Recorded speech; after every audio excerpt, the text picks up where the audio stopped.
Hello once again, Algebra 1. We're going to continue on with our Unit 1 review. We're going to look at Level 5 and 7. We are skipping Level 6 for right now because Level 6 is probably the hardest one, and I want to give that one a little bit of its own extra special attention. Okay, so we're just going to do Level 5 and 7 today. So our skills today. First of all, I want you to be able to quickly convert money. Okay, I'm going to show you a really quick and easy way to do it. And then the second one is using context clues to gather math information for our distance, rate, and time problems. Okay? So skill 1, converting currencies. We're just going to start off with an example right from the get-go. Okay? Our example is convert 20 euros to yen. So say we are in the European Union, say we're in Norway, and we want to take a trip to Japan. Okay? So we need to convert our European currency, our euros, to Japanese yen, and here's how we do it. Okay? First thing we got to do, first of all, you're going to need your money conversion sheet, okay? That is absolutely key in what you're going to need. Don't pay attention to what I have underlined here, boxed, okay? We're just going to kind of use this as a fresh start. So you're going to do two things, really. First thing, you're going to find your conversion rate, okay? So we're going from euros to yen, so I'm going to find, there's my euros, and here's my yen. So I would write this part down. 1 euro equals 124.85 yen. Okay? If I was going euros to pesos, I would write down 1 euro equals 26.39 pesos. And then the second thing we're going to do is we're going to multiply our starting amount, so this 20 euros, we're going to multiply that starting amount by the conversion rate, whatever we got right here. So we're just going to do 20 times whatever 1 euro equals in yen, and we get 2,497 yen, and that's it. Okay? That's all you got to do. So let's see it in another example. Let's convert 2,400 pesos to US dollars. Once again, I look at my sheet. I'm going from pesos to dollars. So pesos starts right here. Sorry.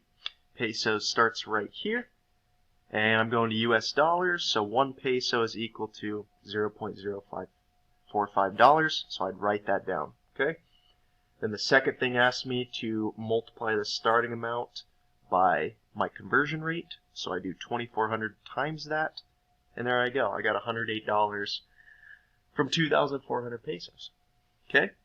And that's all you're going to do. So you're going to look at your money conversion sheet, okay? Find what you're going from what to what.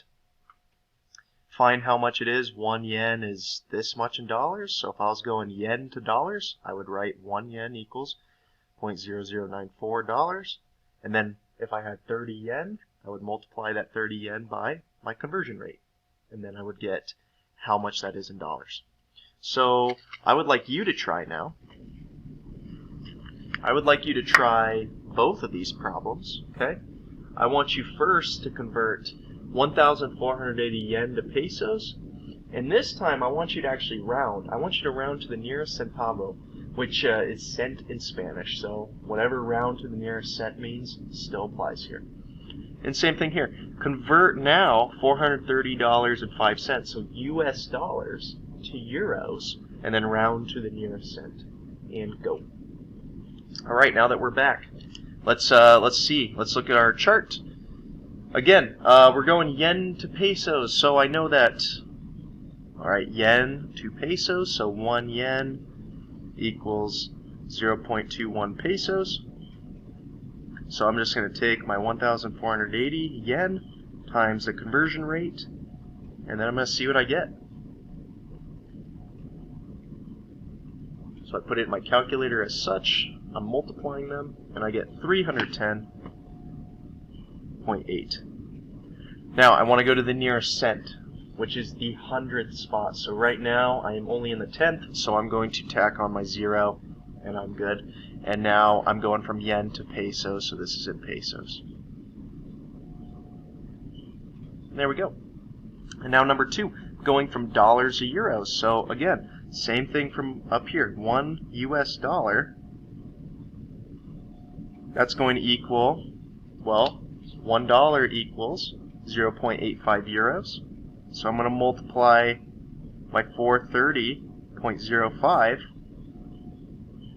by my conversion rate.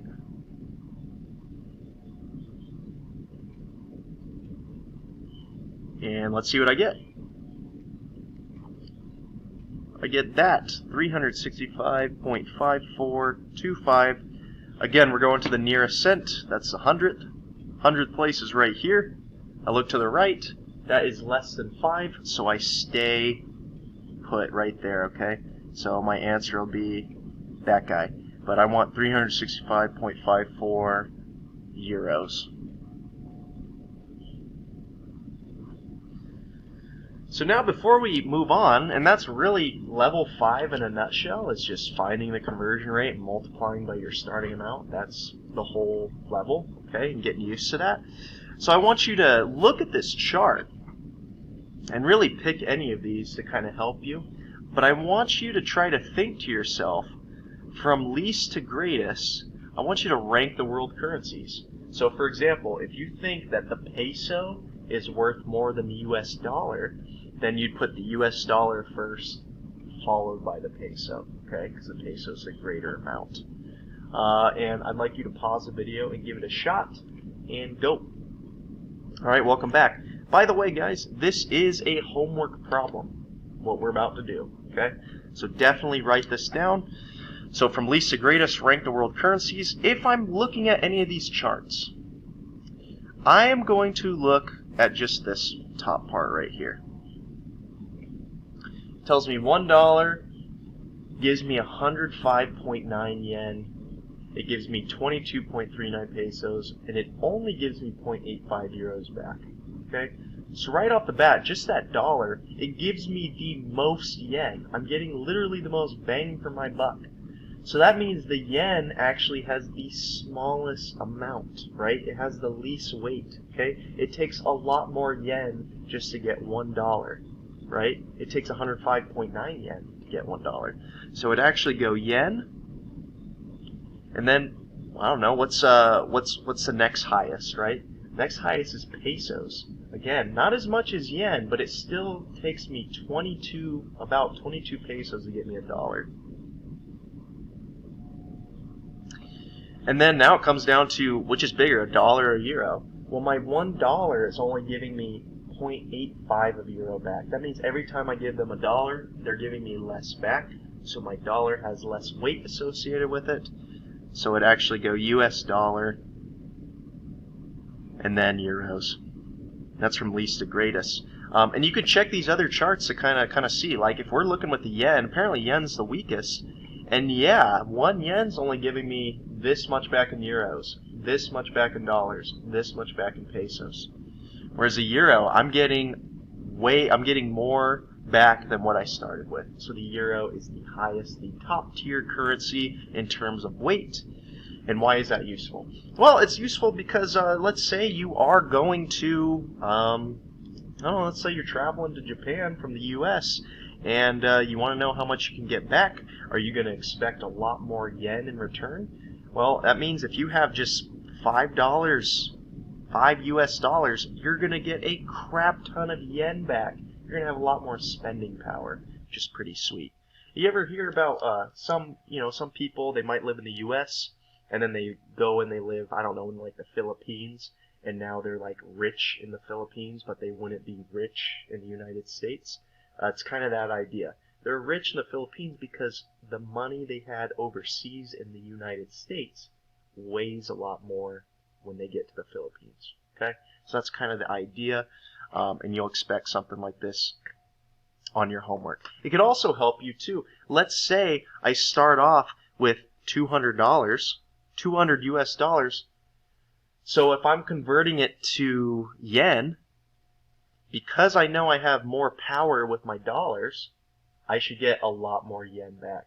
So if you see on your homework, one of your multiple choice answers is something less than what you started with, and you're going dollars to yen, well then you know that's a bogus answer, and you don't have to put that one down. Look for stuff that's higher in this case. Okay?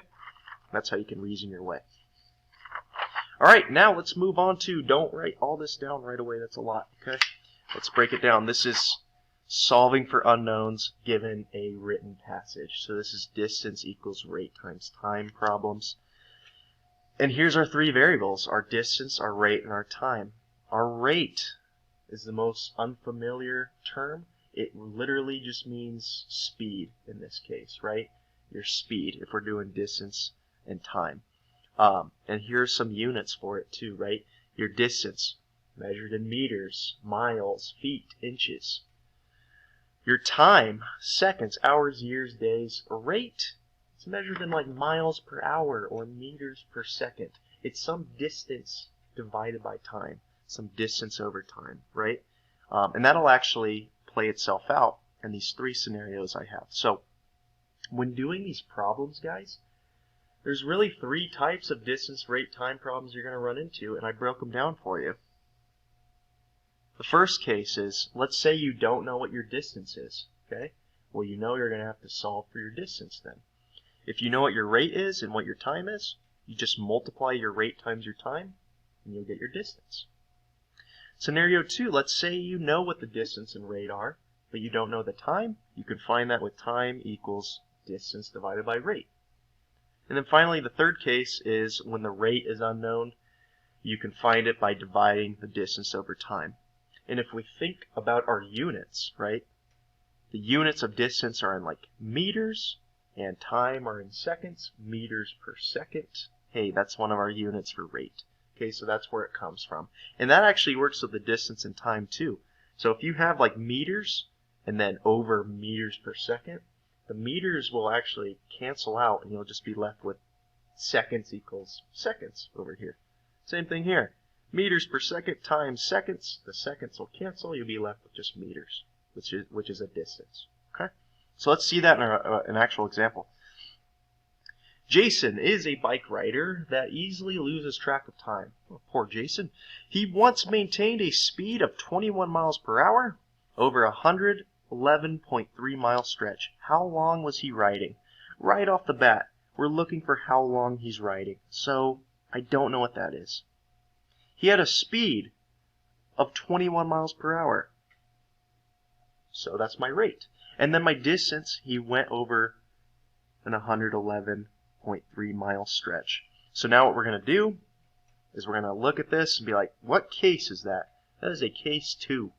Okay, so I'm going to do my time equals my distance, 111.3 divided by 21, and I throw that into a calculator, and I get 5.3.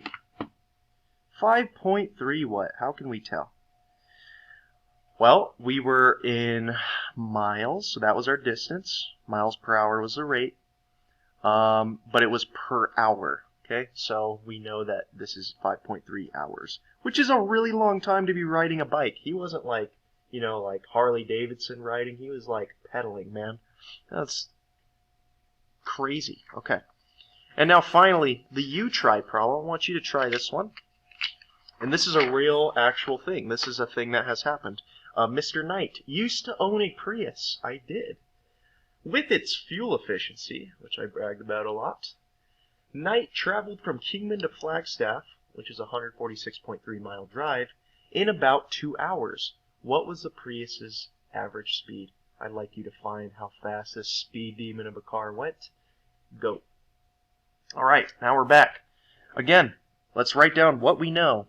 The distance. Hey, I know what that is. That's 146.3.